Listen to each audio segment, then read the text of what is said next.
Bonjour messieurs, dames, on est toujours le 28 septembre 2022 et je déclare de ma propre personne libre, indépendant, autonome, que Nicolas Sarkozy en 2008 m'a spolié mes travaux en lien avec la pièce d'identité universelle, toujours en algorithme de cryptosécurité et de sûreté sanguine à haute vélocité.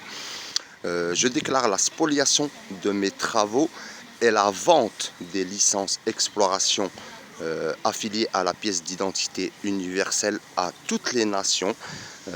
En 2008, la capitalisation de la pièce d'identité universelle a été vendue 4 000 euros multiplié par 7 milliards de personnes, ce qui représente 28 billions, je dis bien 28 000 milliards d'euros.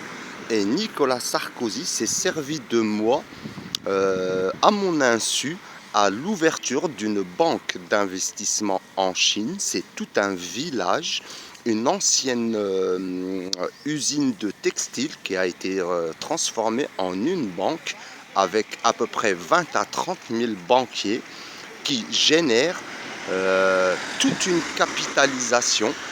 Et je déclare que je ne reconnais ni la banque d'investissement, ni l'argent qui m'a été spolié par Sarkozy. Et maintenant, l'Élysée et le gouvernement français, les généraux français, les autorités françaises se trouvent dans une situation extrêmement difficile. La Chine s'est retournée contre la France et j'ai ordonné à la Chine de rendre toutes les richesses volées par la France et la Chine.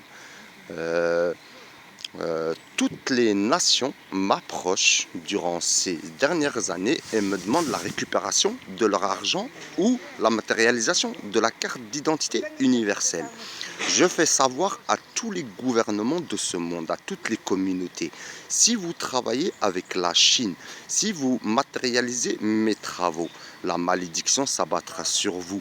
Il est impossible de spolier une personne et ses travaux et penser que cette carte d'identité universelle s'appliquera à sa vélocité et son intuitivité et son fonctionnement. Il est impossible, messieurs, dames, de générer des travaux spoliés. Vous entrez dans les ténèbres. Ces ténèbres aujourd'hui, messieurs, dames, s'appellent la guerre mondiale hybride. La Chine, tu te trouves dans une situation extrêmement difficile. Un général a dit entrer en intervention guerrière mondiale.